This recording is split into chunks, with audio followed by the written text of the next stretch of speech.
Sir आपके अपने इस चैनल में आपका फिर से स्वागत है। धन्यवाद, धन्यवाद विनीत। सर इधर बीच थोड़ी डिसकंटिन्यूटी रही है, उसके बाद से लगातार बहुत से लोगों का मैसेज भी आया, लोगों ने कहा भी कि सर का प्रोग्राम बहुत अच्छे तरीके से चल रहा था, बहुत चीजें जानने समझने को मिल रही थी। तो इधर बीच आखिर क्या वजह रही कि सर नहीं, का प्रोग्राम। विनीत मैं खुद जुड़ना चाहता था और बहुत अच्छा भी लग रहा था कि लोगों से इस बहाने, अफगानिस्तान के बहाने बहुत से पुराने स्टूडेंट थे, बहुत से और लोग थे जिनसे जुड़ पाया। पर बीच में क्या जी है, सर। रक्षाबंधन की छुट्टी में घर आ गया था और यहाँ कनेक्टिविटी की बड़ी प्रॉब्लम आ रही थी, तो मुझे लगा कि अब थोड़ा सा मैंने व्यवस्था की है, अब जैसी भी हो पाई है, वाईफाई और बाकी चीजें करवाई हैं, तो चलो इस बार फिर से शुरू करते हैं और कोशिश करेंगे कि हम लोग की डिसकंटिन्यूटी ना हो, कम से कम हफ्ते में एक दो वीडियो तो कम से कम आ ही जाए। जी, बिल्कुल, बिल्कुल सर।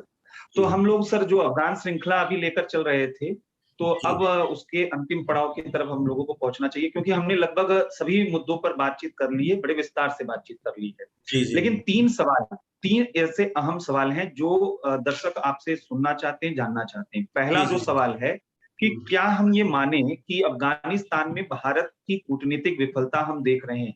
क्योंकि वहाँ पर जिस तरीके की क्षेत्रीय राजनीति चल रही है, भारत उस परिदृश्य से बाहर चल रहा है। दूसरा हम्म, बड़ा सवाल ये है कि भारत सरकार का ये गोल्डन साइलेंस का मतलब क्या है? आखिर अफ़गानिस्तान के मुद्दे पर कोई स्टैंड भारत का क्यों नहीं? तीसरा और ज्यादा महत्वपूर्ण सवाल ये है कि बहुत से लोग डरे हुए हैं कि भारत की सुरक्षा चिंताएं बढ़ने वाली हैं और तालिबान भारत के लिए बड़ा खतरा बनने वाला है। और अगर यह सच है, तो ये क्यों है? और क्या फिर इन सब की वजह है? तो सर एक-एक करके हम आपसे सवाल जानना चाहेंगे। पहला सवाल मैं फिर वही दोहराना चाहूँगा कि क्या हम ये माने कि भारत वहाँ पर कूटनीतिक रूप से विफल रहा है? अब देखिए, दो चीजें होती हैं विनीत।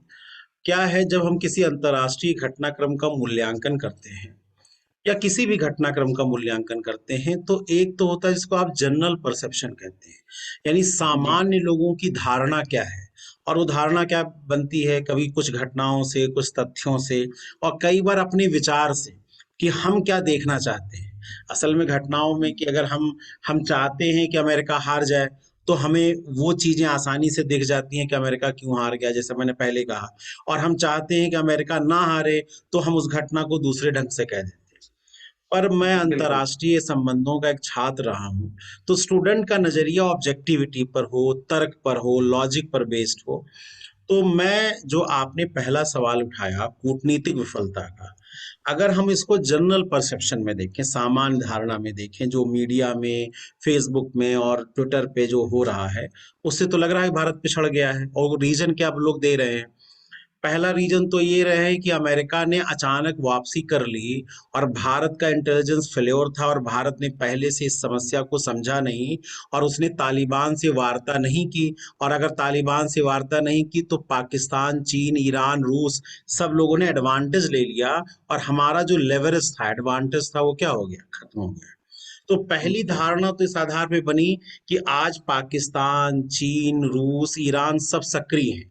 तालिबान ने सभी लोगों को वादा किया है कि हम आपके लिए कुछ भी इस गलत, हमारी जमीन का इस्तेमाल आपके लिए गलत नहीं होगा।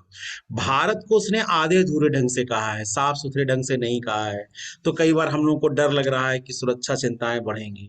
कुल मिलाकर भारत की कोई डिप्लोमेटिक टाइज नहीं दिखती। तो लोगों का ये कहना है कि तालिबान तो एक यथार्थ है ना, तो सत्ता में वो आ ही गए हैं।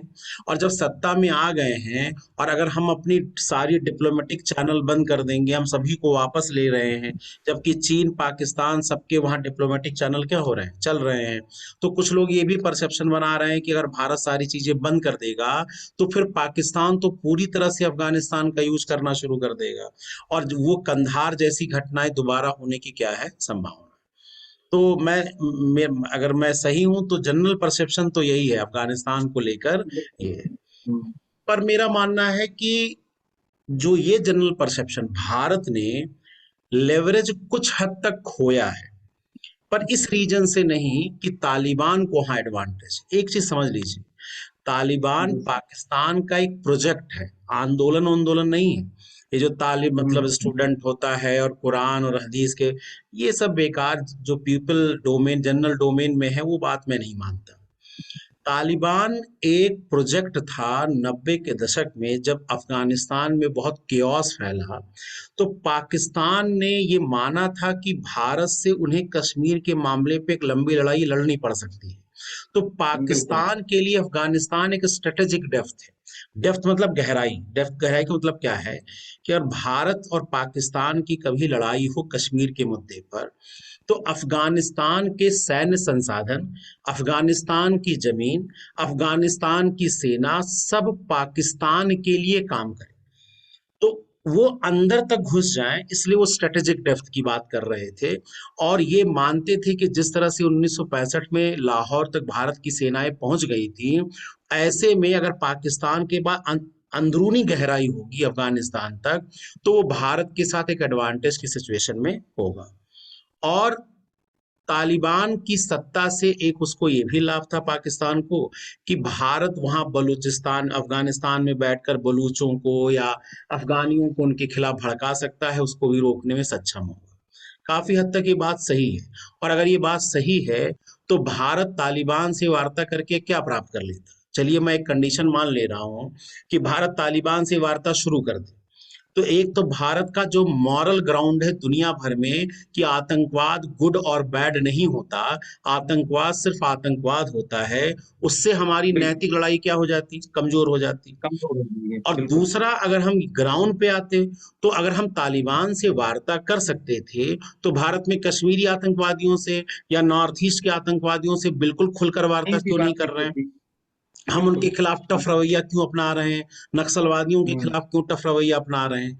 और तीसरा मुद्दा था कि अगर तालिबान वाकई, जैसा जनरल परसेप्शन है कि पाकिस्तान और चीन का प्रोजेक्ट ही है, चीन का दिमाग है और पाकिस्तान के लोग वहां तालिबान को लड़ाई में क्या कर रहे हैं, लड़वा रहे हैं, तो जाहिर बात है उसमें भारत के लिए कोई जगह ही नहीं थी। अगर भारत वार्ता शुरू भी कर दे, तो उसे क्या लाभ होने वाला? तो इस बात पे तो मैं बिल्कुल सहमत नहीं हूं कि तालिबान से वार्ता करनी चाहिए। मेरा मानना है जो फेल्योर हमसे हुई है फॉरेन पॉलिसी के लिए पर, वो पाकिस्तान और चीन और तालिबान तो एक्सेस पहले भी थे, आज भी हैं, और आगे भी रहेंगे, बहुत बड़ा मुद्दा नहीं। हमने जो लेवरेज खोई है वो एक मुद्दे पे खोई है। ईरान और रूस हमारे स्वाभाविक मित्र थे, और अमेरिका से बहुत ज्यादा नजदीकी बढ़ाने के चक्कर में रूस और ईरान के साथ जो हमारा अपना एक स्वाभाविक गठबंधन था, वो गठबंधन हमने क्या कर दिया, खो दिया। ईरान ने चाबहार वाली चीजों को हमें थोड़ा सा हमको पीछे कर दिया। रूस ने पाकिस्तान में इंटरेस्ट दिखाना शुरू किया, जबकि रूस और ईरान की स्वाभाविक मित्रता है और ईरान और पाकिस्तान की स्वाभाविक मित्रता नहीं है। हमने पिछली वीडियो में बताया था कि ईरान शिया देश है, तालिबान सुन्नियों का संगठन है, मजार शरीफ में पहले भी शियाओं की लगातार हत्याएं हुई हैं, और आज भी ईरान डरा हुआ है, भले तालिबान ने उनसे कहा हो कि हम कुछ करने नहीं देंगे। बट आपको पता है कि तालिबान एक डिसेंट्रलाइज्ड ऑर्गेनाइजेशन है, कोई एक केंद्रीय कमांड नहीं है। वहां ढेर सारे वॉरलॉर्ड्स हैं, और वो चूंकि उनको आप जहर की पुट्टी, वहां पर सुन्नी आंदोलन इतना दिमाग में घर कर गया है कि वो आज नहीं तो कल शियाओं की हत्या करना फिर शुरू करेंगे। फिर ईरान में क्या होगा, शरणार्थी बढ़ेंगे, और उसको लेकर पाकिस्तान ईरान में तनाव अपने आप ही क्या हो जाता, बढ़ जाता। बड़े तो जाएगा। भारत ने जो लेवरेज खोई है वो तालिबान को लेकर नहीं खोई है। भारत ने जो लेवरेज खोई है वो इस मुद्दे पर खोई है कि हमने बैकडोर डिप्लोमेसी से पिछले 2 सालों से, जब हमें लग रहा था 2020 के बाद, 19 के बाद, कि लगातार अमेरिका तालिबान से वार्ता कर रहा है, तो हमें ईरान और रूस के साथ इंगेजमेंट क्या करनी चाहिए, बढ़ानी चाहिए। और बढ़ानी हमें चाहिए। एक तरफा घोषित नहीं करना चाहिए था कि हम अमेरिका के एक तरह से बिल्कुल जूनियर पार्टनर की भूमिका में आ गए। तो यहां मैं उनकी विफलता मानता हूँ। रही बात, हमने कहा कि तालिबान जो तालिबान के आने से कूटनीतिक विफलता का जो मतलब बताया जा रहा है, उस पर भी मैं अपनी अपनी राय दूंगा। आप बताइए, तालिबान अभी तक क्या था, एक तरह से आतंकवादी संगठन। अब वो सत्ता यूनाइटेड में आ नेशन। गए। बिल्कुल। हाँ, अब वो सत्ता में आ गए हैं। सत्ता में आ गए हैं तो उन्हें गवर्नेंस चलाने की क्या चाहिए, मौका चाहिए या अवसर चाहिए। और इस बार जिसको हम्म। तालिबान 2.0 2.0 कह रहे हैं, उनकी सबसे बड़ी इस समय नीड समझिए क्या है। नीड ये है, और ये अभी बताऊंगा, चीन की भी यही नीड है, पाकिस्तान की भी यही नीड है। तालिबान की सबसे बड़ी नीड है कि यूनाइटेड नेशन में तालिबान को रिकॉग्नाइज किया जाए और तालिबान को जो टेररिस्ट स्टेट के रूप में, एक टेररिस्ट ऑर्गेनाइजेशन के रूप में यूनाइटेड नेशन में मेंशन है, वो हटे। वो अगर नहीं हटेगा और तालिबान सत्ता में आएगी तो दुनिया का कोई देश डायरेक्ट तालिबान से रिलेशन बना नहीं सकता, क्योंकि उसको फिर यूनाइटेड नेशन के सैंक्शन झेलने पड़ेंगे।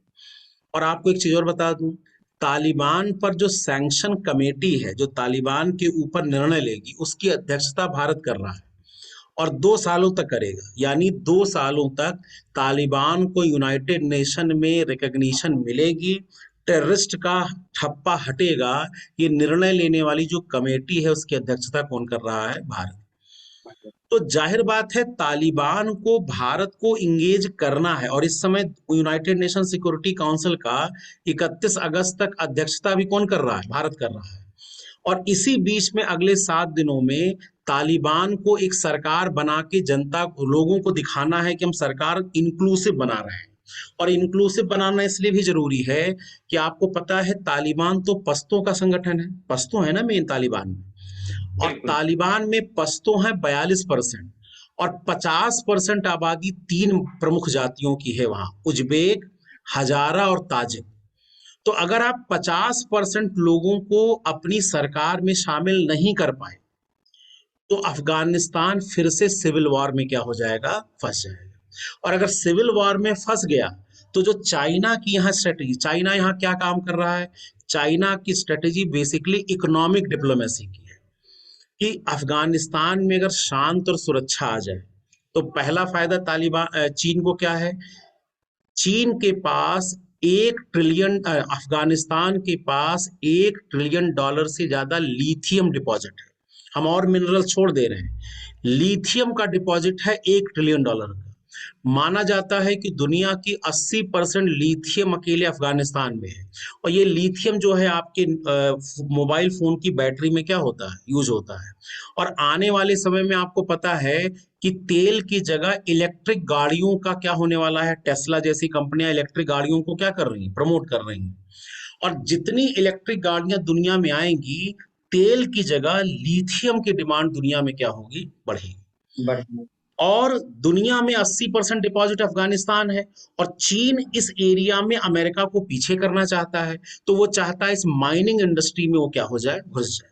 अफगानिस्तान में यूरेनियम भी है, बहुत से खनिज हैं, पर लिथियम सबसे क्रिटिकल, उसके पास जो रेयर अर्थ मेटल है, जिसमें चीन के पास भी है सिक्यांग प्रांत में। और वो सिक्यांग प्रांत आपने सुना होगा कि वहां भी आतंकवादी है, इस्लामिक फंडामेंटलिज्म है। और तालिबान के माध्यम से हम वहां भी कंट्रोल करेंगे तो दुनिया के लिथियम के बाजार पर किसका कंट्रोल हो जाएगा? चीन का। और चीन उसके द्वारा इलेक्ट्रिक गाड़ियों में अमेरिका और जापान और जर्मनी को क्या छोड़ देगा? पीछे छोड़ देगा।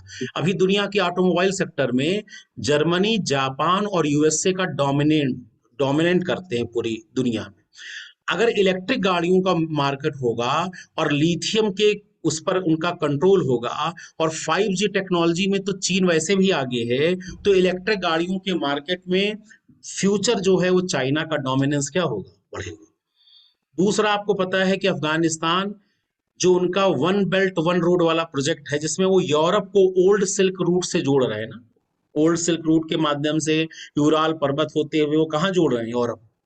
और वो अफगानिस्तान और मध्य एशिया से चीजें क्या होंगी? पास होंगी। तो तालिबान के सत्ता में आने से चीन को लग रहा है कि यहाँ लॉ एंड ऑर्डर मेंटेन होगा, यहाँ गृह युद्ध नहीं होगा, यहाँ शांत और सुरक्षा आएगी, और उसके माध्यम से वो अपना ये 1 बेल्ट 1 रोड वाला प्रोजेक्ट क्या कर लेंगे? चला लेंगे। पर आप सोचिए, अगर 50% उज्बेक, ताजिक और हजारा इसमें नहीं शामिल हुए, अगर सेंट्रल एशिया में लोगों में जैसा डर दिखाया जा रहा है, आज सुबह अखबारों में किसी में आया था, मैंने पढ़ा था ऑनलाइन अखबार में कि उज्बेक का एक कोई प्लेन वहां पे किसी ने हाईजैक कर लिया, तो जाहिर बात है सेंट्रल एशिया के लोग और डरेंगे। और जितना यहाँ पर वो होगा, अस्थिरता बढ़ेगी, गृह युद्ध बढ़ेगा, उतना ही 1 बेल्ट 1 रोड की परियोजना अगले 40-50 सालों तक क्या होगी? आगे बढ़ेगी। तो जो कॉन्स्पिरेसी थ्योरी अमेरिका वाली चल रही है कि अमेरिका तालिबान को आगे बढ़ाया है, उसके पीछे भी मेन बात यही मानी जा रही है। अमेरिका को लगता है कि अगर वो यहाँ से बाहर निकल जाएगा और यहाँ पर आपस में तालिबान के आने से एक सिविल वॉर सिचुएशन शुरू हो जाएगी, टेररिज्म बढ़ जाएगा। तो जो चाइना का वन बेल्ट वन रोड और सीपेक वाली योजना अगले 40-50 साल कभी पूरी ही नहीं होगी। और अगर पूरी नहीं हुई सीपेक, और वो अभी आपने देखा होगा कि चीन के फिर से लोगों और नागरिकों पर बलूचिस्तान की आर्मी ने क्या कर दिया है, हमला कर दिया है। तो अब सिचुएशन ये है कुल मिलाकर कि चीन को चाहिए कि शांत और स्थिरता बने, और चीन को चाहिए कि यहां पर इंक्लूसिव गवर्नमेंट बने।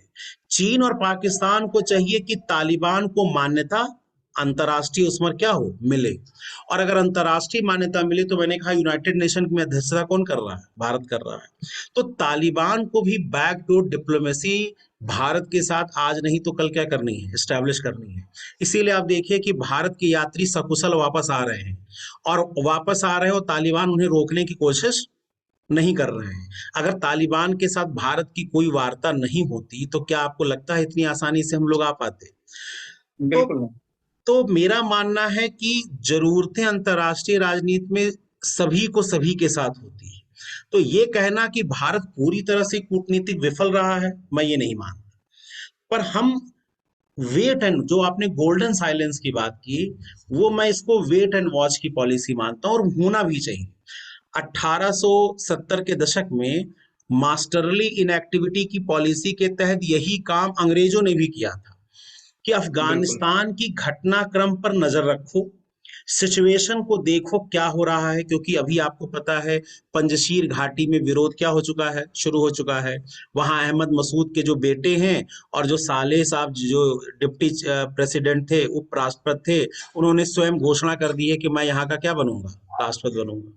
तो अभी भारत को ये गोल्डन साइलेंस लोगों को अखर सकता है। लोग कह रहे हैं कुछ बोलो, अरे हम क्यों बोले, हम कोई मजाक थोड़ी चल रहा है कि हर बात पे अपनी राय रखें।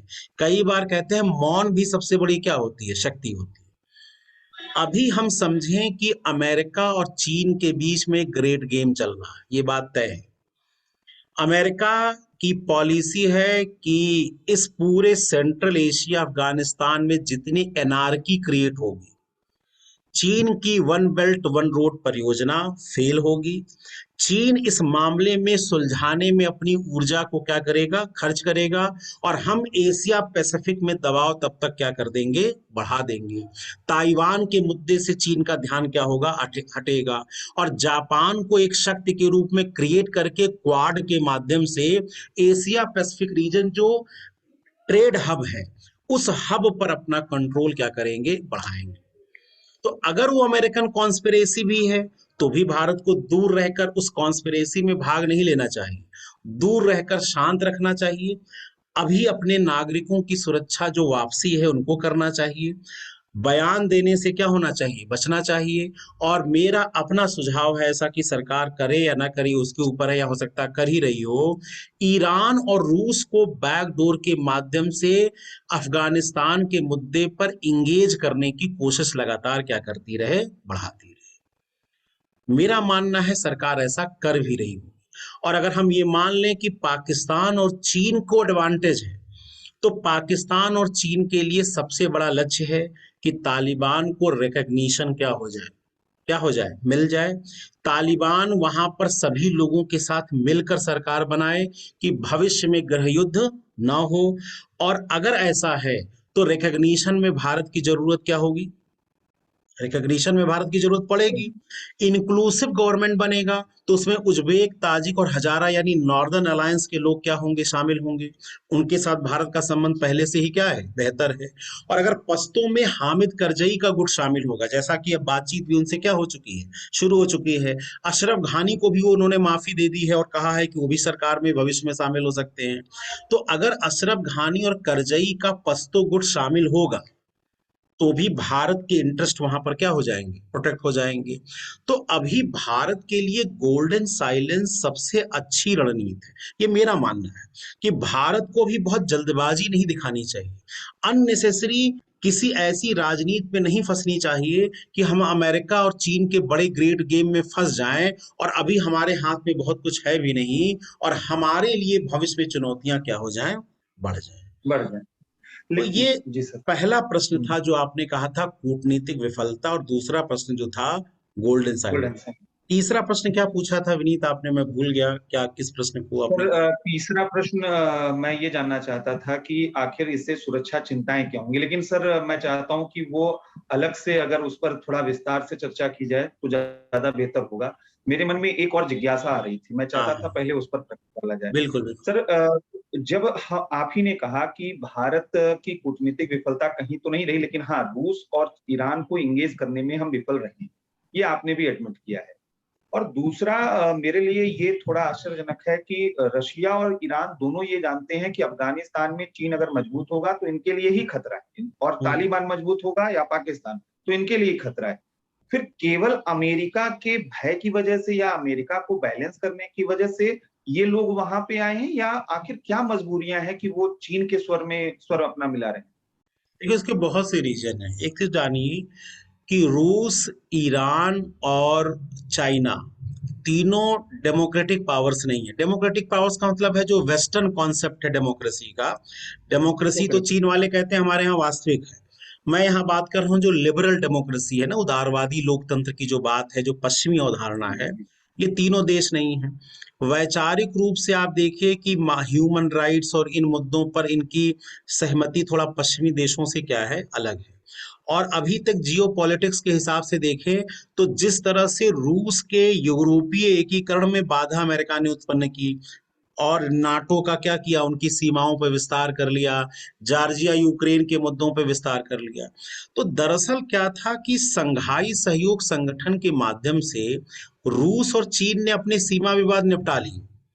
तो सीमा विवाद निपटा लिए तो इधर का मामला तो शांत हो गया। लेकिन अमेरिका के साथ अगर आप पिछले देखिए, क्रीमिया के मुद्दे पर हो, जॉर्जिया के मुद्दे पर हो, यूक्रेन के मुद्दे पर हो, उनका अमेरिका से तनाव क्या हो रहा था, बढ़ रहा था।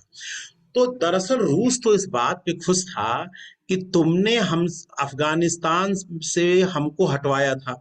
भाई देखिए 1980 के दशक में उन्होंने पाकिस्तान के साथ मिलकर सोवियत संघ को हटवाया था, हराया था ये कह सकते हैं, इन्हीं अफगानियों की मदद से। तो अब रूस वालों ने तो बदला ले लिया भाई। उन्होंने भी पाकिस्तान और अफगानिस्तान की मदद से ही सेम उसी चीजों को उन्होंने इस बार किसको हरा दिया, अमेरिका को हरा दिया। दुनिया में एक परसेप्शन भी गया कि अमेरिका एक शक्ति के रूप में कमजोर हो रहा है। एक परसेप्शन भी बिल्कुल लोगों में भ्रम। गया ना कि बिल्कुल अमेरिका, बिल्कुल तो सर। उससे भी रूस को लग रहा है या पुतिन को लग रहा है कि उससे राष्ट्रवादी भावनाएं उनके यहाँ क्या होंगी, मजबूत होंगी। तो कई बार देखिए इंटरनल फैक्टर भी होते हैं। जितना राष्ट्रवाद रूस में मजबूत होगा उतना ही पुतिन की जो ऑटोक्रेटिक शक्तियां हैं वो क्या होंगी, बढ़ेंगी। तो अभी बढ़ेंगे। अभी रूस में एंटी चाइना जनमत नहीं है, पर एंटी यूएस से जनमत बहुत ज्यादा है। और ईरान में तो आपको पता ही है कि एंटी यूएस से जनमत बहुत ज्यादा है। तो अभी देखा जाए तो देखिए रूस और चीन में मध्य एशिया को लेकर प्रतिस्पर्धा है, पर ईरान और चीन में कोई प्रतिस्पर्धा नहीं है। ईरान ने तो चीन के साथ अभी $40 बिलियन का वो पाइपलाइन और बाकी कई चीजों पे समझौता भी किया है। और अमेरिका ने जब ईरान पर सैंक्शन लगाया था तो भारत और चीन सबसे बड़े खरीदार थे ईरान के तेल के। भारत ने तो अमेरिका के दबाव से सरेंडर कर दिया, पर चीन ने अपनी खरीदारी न केवल बढ़ा दी बल्कि ईरान को हर जगह क्या किया, सपोर्ट किया। तो $400 बिलियन के इन्वेस्टमेंट की उसने हाँ, अनाउंसमेंट किया। तो मैं वही कह रहा हूं कि ईरान के साथ अगर लॉन्ग टर्म में देखें तो बहुत मतभेद चीन के नहीं है। लेकिन रूस एक बहुत बड़ी देखिए अतीत की शक्ति रही, और अतीत का जो ग्लोरी है वो रूसियों के अंदर बहुत बड़ा है। रूस तो बहुत बड़ा साम्राज्य रहा है पहले से। और चीन भी जानते हैं मिडिल किंगडम की, अपने को मानता है कि हम स्वर्ग के केंद्र में हम ही बैठे हुए हैं। तो जब आगे चलकर पूरे यूरेशियन पॉलिटिक्स पर प्रभाव की बात आएगी तो रूस और चीन में प्रतिस्पर्धा आज नहीं तो कल खड़ी होगी, बशर्ते अमेरिका रूस को घेरना क्या कर दे, कम कर दे। देखिए अगर मैं होता अमेरिका का राष्ट्रपति तो मैं अपनी रणनीति बता रहा हूँ। अमेरिका बाइडेन साहब क्या कह रहे हैं मैं उनकी नहीं जानता हूँ, जबकि बाइडेन साहब ने कहा है कि इतिहास उन्हें याद रखेगा कि उन्होंने निर्णय सही लिया है। पर मैं बाइडेन की जगह होता तो मैं अपने को यहां से हटाता, रूस को इनडायरेक्टली इंगेज करता, जैसे सैंक्शन ढीले कर देता, यूरोप के साथ व्यापार व्यापार की अनुमति क्या कर देता, रूस को दे देता। रूस के साथ मेन हाँ ऑयल और हथियार हैं तो उनको स्पेस दे देता कि ऑयल और हथियार रूस वाले क्या कर लें, बेच लें। जैसे ही रूस ये स्पेस क्रिएट करेगा, रूस की ऑयल और हथियारों को लेकर चीन पर निर्भरता क्या हो जाएगी, कम हो जाएगी। और जैसे ही चीन पर निर्भरता कम होगी, अगले 5 सालों में देखिएगा, तुरंत ही रूस और चीन के बीच में यूरेशियन एरिया को लेकर प्रतिस्पर्धा बढ़ेगी, और तब रूस और भारत की दोस्ती अपने आप चरम अवस्था को प्राप्त करना क्या कर देगी, शुरू कर देगी, क्योंकि रूस और भारत में कोई प्रतिस्पर्धा नहीं। तो भारत, ईरान और रूस, ये फ्यूचर के एक त्रिकोण बनेंगे। बनस्पत, इस पे कंडीशन है बनस्पत कि अमेरिका रूस को स्पेस देना शुरू कर दे। अगर अमेरिका ने रूस पर दबाव बनाया, तब तो रूस और चीन, हमने पिछले वीडियो में भी कहा था, मजबूरी के दोस्त हैं, और मजबूरी की दोस्ती आगे भी क्या होती रहेगी, चलती रहेगी। तो मैं इस मामले में कह रहा हूँ, अगले वीडियो में हम बात करेंगे वो जो आपने पाकिस्तान वाली बात की। मेरा तो मानना है कि अगर अमेरिकन कॉन्स्पिरेसी सही है, तो पाकिस्तान में से बलूचिस्तान और पाकिस्तान में से खैबर पख्तून निकल कर देखिएगा अफगानिस्तान में मिल जाएगा। मैं पहले भी कह चुका अच्छा। हूं कि अगर तुर्की में से इस्लाम निकाल दो तो तुर्की बचेगा, अरबों में से इस्लाम निकाल दो तो अरब बचेंगे, अफगानिस्तान में से इस्लाम निकाल दो तो अफगानी बचेंगे, पर पाकिस्तान में से इस्लाम निकाल दो तो कुछ भी नहीं बचेगा। पाकिस्तान तो 1940 से पहले, 1934 से पहले कोई शब्द ही नहीं था, इस्लाम के नाम पे जुड़ा हुआ है। लेकिन जो एथनिक नेशनलिटी होती है, डूरंड लाइन को तालिबानियों ने पहले भी स्वीकार नहीं किया था, आज भी स्वीकार नहीं, जबकि तालिबान पाकिस्तान का सहयोगी है, पर डूरंड लाइन के प्रश्न पर वो सहयोगी नहीं है। अभी आप और देख लीजिए, एक तहरीके तालिबान है जो पाकिस्तान के अफगानी हैं, वो लगातार पाकिस्तान पर अटैक करते हैं, और उनकी जो लोग जेलों में बंद थे, उसमें एक फकीर मोहम्मद खान है जो दुश्मन है बहुत बड़ा पाकिस्तान का, उसको जेलों से क्या कर दिया, उन्होंने छोड़ दिया है।